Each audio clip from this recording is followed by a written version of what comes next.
Hai guys, hari ini aku buat sambal toko atau sambal teri asam sunti khas Aceh. Jadi kalau udah buat sambal toko, jangan lupa sediain stok nasi panas.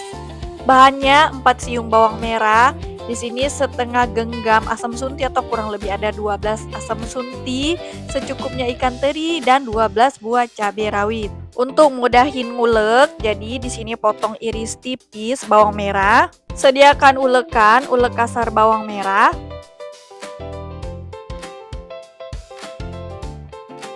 Lanjut, ulek kasar cabai rawit dan asam sunti.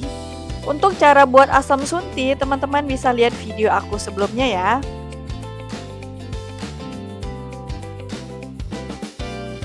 Tambahkan seperempat sendok teh garam. Kalau udah kasarnya seperti ini udah cukup. Lanjut, goreng ikan teri.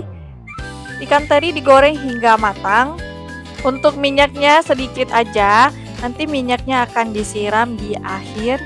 Yang aku gunakan ini panci dari Siprus. Nah, teman-teman bisa lihat sendiri, ini minyaknya tidak meletus-meletus keluar. Untuk link pancinya ada di description video aku. Warna ikan terinya ini udah mateng ya, udah kelihatan kuning keemasan dan juga dari aromanya udah wangi banget. Angkat lalu tiriskan. Nah, di sini kenapa aku tiriskan dulu ini supaya ikannya tetap garing ya. Ulek merata. Terakhir, tambahkan minyak panas sisa dari penggorengan teri tadi. Jadi, sambal terinya ini dimakan dengan nasi panas udah cukup guys, nggak perlu pakai kondimen lauk pauk lainnya. Ini tuh udah enak banget.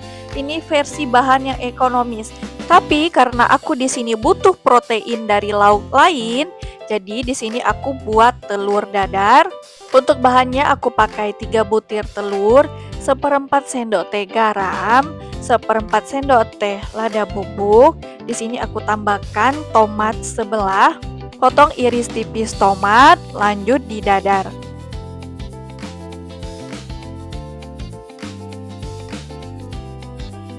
Untuk goreng telur dadar, di sini aku pakai minyak sisa penggorengan ikan teri tadi. Ini biar rasanya lebih nampol. Sajikan telur dadar dengan sambal toko, siapin nasi panas. Apalagi cuacanya lagi panas begini, cocok banget dipakai nasi panas dengan sambal toko yang pedas.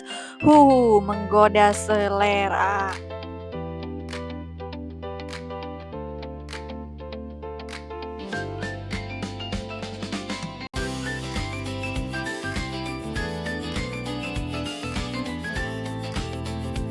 So, sekian aja video dari aku. Selamat menikmati. Thanks for watching.